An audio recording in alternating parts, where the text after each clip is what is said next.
सबको नमस्कार। मैं हूं डॉक्टर अभिलाष। आज हम डिस्कस करने वाला है इंग्वेनल हर्निया या ग्रॉइन हर्निया। ये क्यों होता है, अगर होने के बाद क्या क्या सिम्टम्स हो सकता है और इसका इलाज नहीं कराया तो क्या दिक्कत हो सकता है, एंड इलाज में क्या ये हर्निया दवाई से ठीक हो सकता है या सिर्फ सर्जरी मार्ग है। ये पूरा ब्रीफ में हम डिस्कस करेंगे इंग्वेनल हर्निया के बारे में। पहले इंग्वेनल हर्निया मतलब क्या है। हमारा पेट और जांघ के बीच का जो जंक्शन में भाग है उसी को हम इंग्वेनल रीजन बोला जाता है। ये पेट और जांघ के बीच में अगर आपको सूजन है या दर्द है, स्पेशली ये सूजन में ज्यादा समय खड़ा होने के बाद या वजन उठाने के बाद या काशी करने के समय पे ये पेट और जांघ के बीच में भाग में आप सूजन देख लिया या दर्द उठा तो आपको ये इंग्वेनल हर्निया होने की चांसेस तो रहता ही है। अभी हम ये डिस्कस करेंगे ये इंग्वेनल हर्निया क्यों होता है, किन लोगों में हो सकता है, अगर होने के बाद क्या क्या सिम्टम्स हो सकता है, हम डिस्कस करेंगे। पहले बात करेंगे ये इंग्वेनल हर्निया में किस लोगों में होता है। ये इंग्वेनल हर्निया सिर्फ मर्दों में होता है। ये लेडीज में होने का चांसेस बहुत ही कम है। ये मर्दों में कौन सी उम्र में देख सकता है, देख लिया तो ये जो नया पैदा हुआ बच्चे से लेके बुढ़ापा तक सब उम्र में ये इंग्वेनल हर्निया होने की चांसेस रहता है। इंग्वेनल हर्निया मतलब क्या है, पेट और जांघ के बीच का भाग। ये इंग्वेनल हर्निया क्यों होता है, जैसे हमने बताया ये सिर्फ मर्दों में होने की चांसेस है बताया है। ये इंग्वेनल हर्निया सिर्फ मेल्स में क्यों ज्यादा रहता है, फीमेल्स में क्यों कम रहता है देख लिया तो ये जानकारी होना जरूरी है कि ये इंग्वेनल हर्निया क्यों होता है। इसके पहले हम ये जानना चाहते हैं कि हमारी पेट में जब बच्चा पैदा हो रहा है, ये जो टेस्टिस जो वृषण रहता है जनरली स्क्रोटम में नहीं रहता है।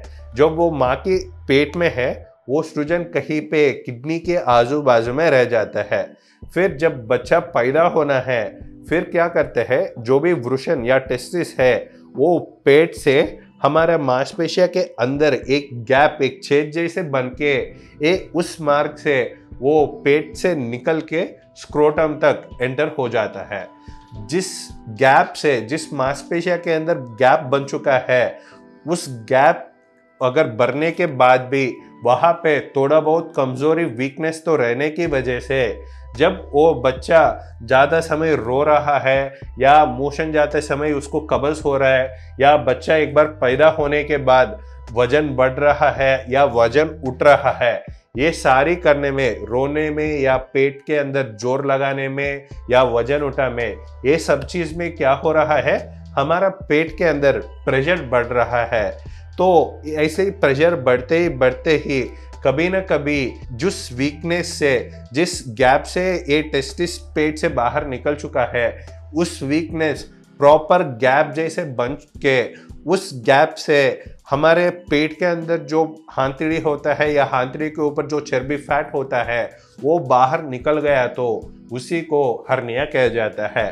ये टेस्टिस जिस मार्ग से बाहर निकल चुका है उस मार्ग में होने की वजह से वो इंग्वेनल हर्निया ज्यादातर सिर्फ मर्दों में देखते रहते हैं, बट सब उम्र में, बच्चों से लेके बुढ़ापा तक सब उम्र में ये इंग्वेनल हर्निया होने की चांसेस तो रह जाता है।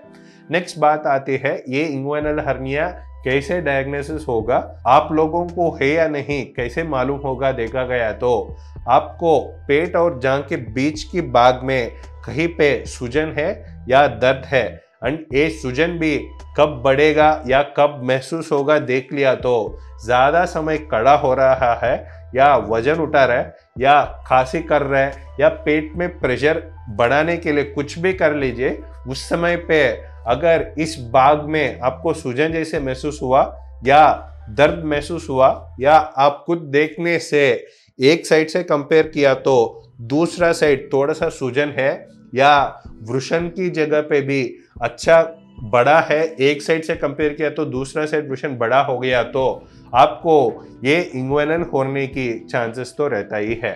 तो अगर ये इंग्वेनल हर्निया है, अगर आपको दर्द हो या ना हो, उसको एक बार इंग्वेनल हर्निया डायग्नोस होने के बाद सही टाइम पे इलाज नहीं हुआ तो क्या क्या हो सकता है देख लिया। तो जैसे हमने डिस्कस किया, हर्निया मतलब क्या है, मांसपेशिया के अंदर गैप जैसे बन चुका है, इस गैप से हाथड़ी बाहर आ रहा है और अंदर जा रहा है। कभी ना कभी क्या होगा, ये हाथड़ी बाहर जाके बाहर ही रुक जाएगा और कभी न कभी और जोर लगाने से क्या होगा, कभी न कभी ये हाथड़ी और खिसक के कंप्लीटली ब्लॉक होने की चांसेस भी रह जाता है। अगर ये हाथड़ी ब्लॉक हो गया है तो क्या हो सकता है देख लिया। तो उसके एग्जाम्पल में हम एक पाइप ले लेंगे एंड पाइप में पानी जनरली स्टार्टिंग पॉइंट से एंडिंग पॉइंट तक जाते रहते हैं।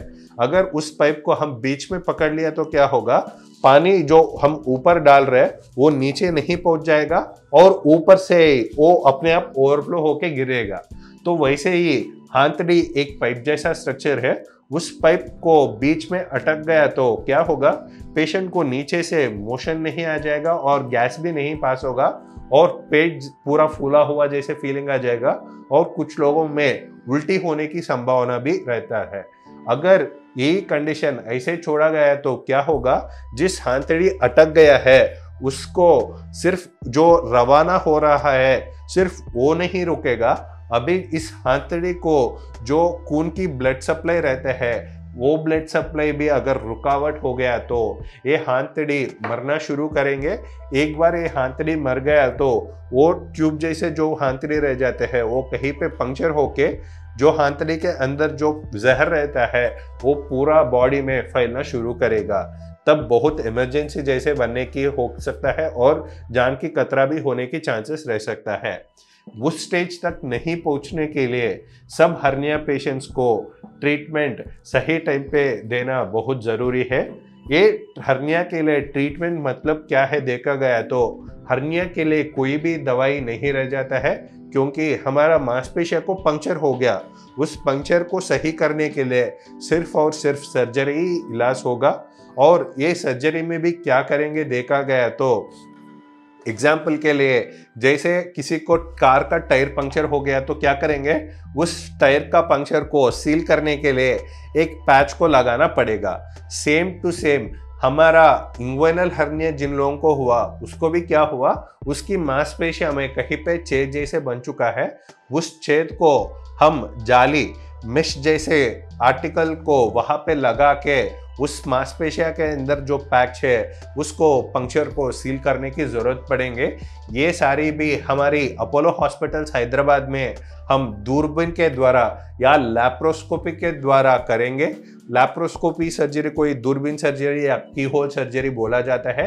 ये सर्जरी का ओपन सर्जरी से क्या फ़ायदा होता है, क्या एडवांटेजेस होता है देख लिया तो ये लैप्रोस्कोपिक की होल सर्जरी में क्या करेंगे, हम बड़ा चीरा नहीं लगाएंगे, छोटा छोटा छेद बनाएंगे और उस छेद के थ्रू अंदर क्या क्या हो रहा है मालूम होने के लिए उस छेद के अंदर एक कैमरा डाला जाएंगे, ताकि वो कैमरा के द्वारा जो भी अंदर हो रहे वो पूरा हम टीवी मॉनिटर में देख सकते हैं। तो ये छोटी छोटी छेद से ही और एक कैमरा से ही पूरा सर्जरी भी कंप्लीट हो जाएगा। उससे क्या फ़ायदा हो रहा है, ओपन सर्जरी से ऊपर देख लिया तो छोटा छोटा छेद से ही सर्जरी हो रहा है, तो इस छोटा छेद को बंद करने के लिए हम टांके की ज़रूरत भी नहीं पड़ेंगे और छेद छोटा होने की वजह से पेशेंट का रिकवरी भी बहुत जल्दी हो जाएगा। पेशेंट को कोई बेड रेस्ट की ज़रूरत नहीं पड़ेंगे। पेशेंट को ऑपरेशन का दिन ही उठ के चल सकते हैं, उसी दिन खाना भी खा सकते हैं और अगले दिन डिस्चार्ज होके नहा भी सकते हैं, कोई बेड रेस्ट की ज़रूरत नहीं है। एक ही चीज़ जो सर्जरी के बाद ज़रूर करना है कि पेट के ऊपर प्रेशर बढ़ने जैसे काम कुछ भी 5 से 6 हफ्ते तक ये सारी चीज़ नहीं करना पड़ेगा। अदरवाइज रेगुलर डेली एक्टिविटीज़ पूरा अगले दिन से ही चालू कर सकते हैं। ये सारी फैसिलिटीज़ भी हमारा अपोलो हॉस्पिटल्स कोंडापुर गच्चिबौली में अवेलेबल है। आप लोगों को और अपॉइंटमेंट्स चाहिए तो नीचे दिया गया हेल्पलाइन पे आप लोग संपर्क कर सकते हैं। Thank you.